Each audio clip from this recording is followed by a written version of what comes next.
Okay guys, welcome back to my channel. Mr. House Husband is here.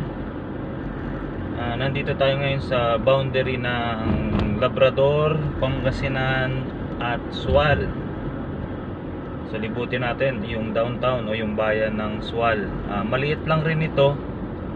Parang yung Labrador lang, maliit lang na bayan. Tingnan natin kung ano na ang meron sa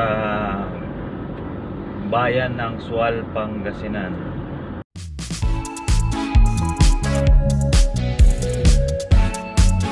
Ayan o, welcome to Sual. Ayan. Beep beep.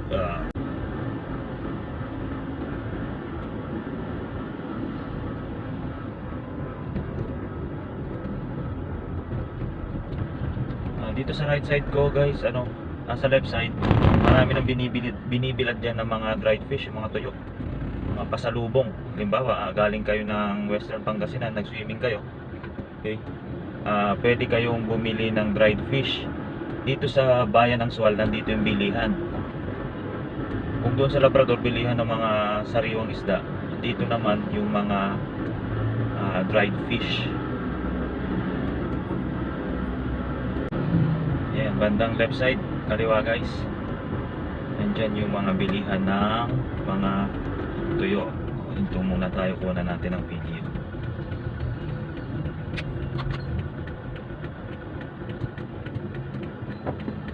Okay guys, ayan yan yung bilihan ng mga dried fish dito. Yan, mahaba yan. Hindi ko alam kung 24 hours itong open. Okay, sige.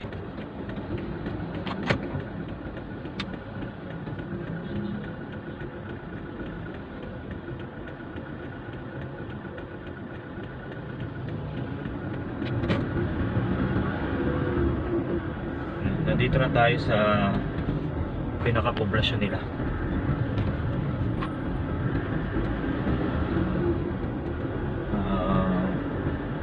Progress na rin tong bayan ng Sual guys, kasi meron na rin ditong bilihan na appliances. Okay, so shout out sa'yo sir ng St. Clair Security Investigation Agency. Napakabait na.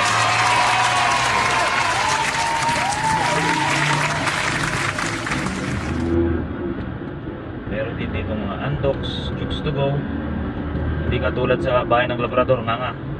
Buti may 7-Eleven pa. Taga Labrador ako guys. Walang masama magsabi ang totoo. Ayan dito may bilihan na sila ng motor, Wheeltech. Mayroon ng Chooks to go, Andox, Subdivision, meron na rin dito. Ganda. Police. Ayan. So okay lang din guys yung matraffic. So ibig sabihin kapag matraffic ang isang lugar, busy road yan, ibig sabihin may mga negosyo dyan katulad na nakikita nyo. Ayan, ito yung pinakabayan na nila. Ayan, may St. Joseph, may mga pawn shop. Doon sa amin, dalawa lang, Cebuana, LBC. Yan, may LBC na rito. Doon wala. Ito na yung bayan ng Sual.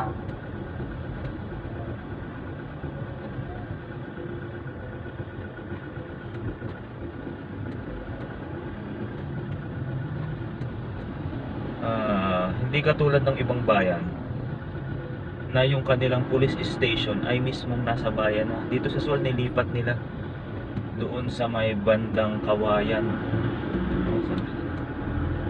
sa Kawayan, Sual. Ayan, poblasyon, population 7,312. Ayan, may land bank. Ayan, bangko talaga. Doon sa amin wala. Villarica. Okay, so sino ba mayor dito? Si Kalugay, si Mayor Kalugay. So shoutout sa'yo Mayor, good job. Tumami na yung business na nag-open dito sa Sual. Ayan, ang dami na rin mga ukay-ukay, kaluwat kanan, car wash. Welcome Sual Central School. Ayan, nandito yung kanilang Central School.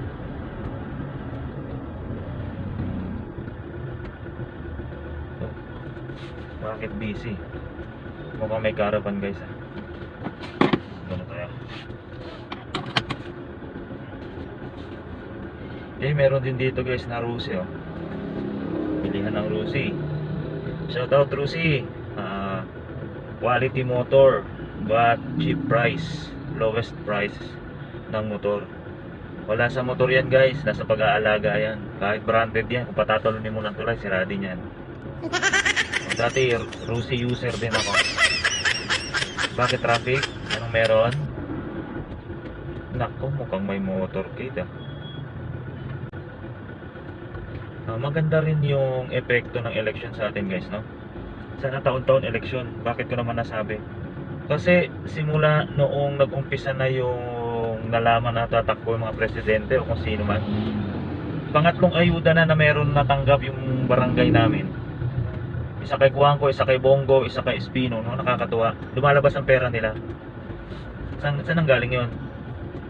Kaban ng bayan, kaban ng bulsa. Baka namang may nag-sponsor. Traffic guys. Muna.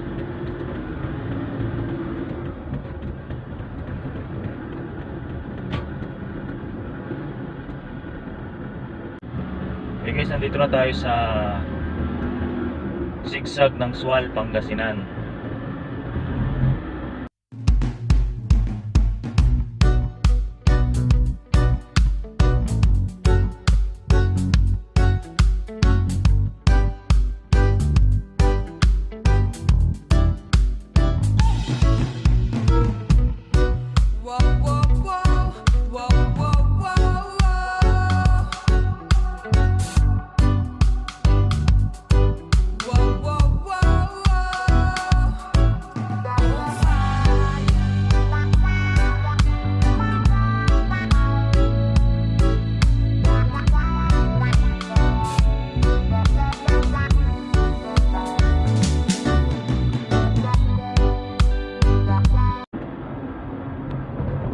Nandito guys yung police station ng Sual. Nandito rin yata yung ano nila, community health center. Ayan o, dito sa bandang kanan, Sual police station. Ayan. Nandito rin yung kanilang infirmary clinic. Ayan.